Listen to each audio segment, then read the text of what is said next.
Hi, Lori. Thank you for sharing your information. I really appreciated you mentioning that we do have a wealth of knowledge to offer as educators, and that sometimes when we come to our professional development trainings, I feel like we're not always treated as professionals because it's not always recognized that we really do know how to do some great things with our students. And so recognizing that and acknowledging that at the beginning of those professional development opportunities and building a culture and building a campus where it's understood that the teachers and the staff have a lot to offer and that we're working together as a team, I think it makes a huge difference in how professional development is approached from all people involved. You mentioned that you feel our ideas matter when we have ownership. And so I liked that you discussed that professional development is not a one size fits all experience. And in understanding that, I think that it's important that, kind of like what you mentioned, we get to have ownership, or the teachers can have ownership of their classroom. We might throw out ideas and have time to collaborate, which I think would really provide opportunities for the staff members to have that ownership in how they create a lesson and how they approach a specific topic or a specific strategy. And then you also mentioned discussion among, or arguing almost, and how that you can be respectful when you do that. But it really provides opportunities for us to learn from others. And I think we all go into this profession and we're all very passionate about what we do.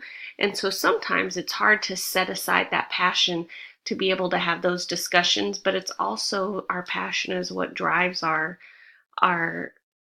instruction and our love for teaching and our love for helping our students become successful readers, and really what helps us support our staff.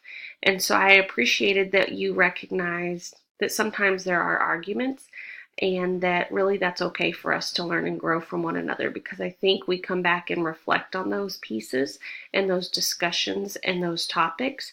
And that's so important for our lessons. You talked about reflection and how that's important, and then celebrations, how valuable those are.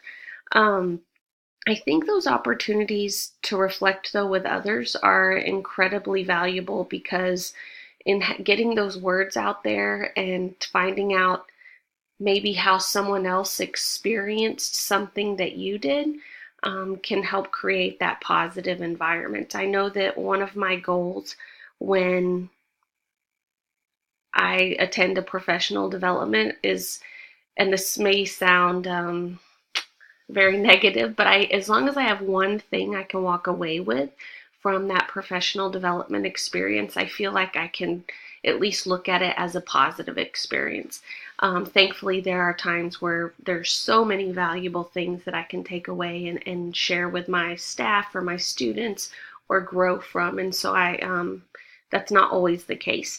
But having that time to reflect with others, and I think doing this all the time is incredibly valuable. And sometimes we get advice from others, which I think is helpful because we don't always have opportunities for that to reflect. And I think that's why those PLCs are so important, and taking time to meet with teams. And I think I had mentioned that's something my principal has started doing just in the last few weeks. She used to do this before this year and had gotten away from meeting just kind of to check in and get a pulse on the campus. And so it's another time where we can reflect with one another and reflect with those in different that are looking at things through a different lens and maybe get some more information. So thank you for sharing your information, and I appreciate your thoughts and ideas, and hope you have a great week.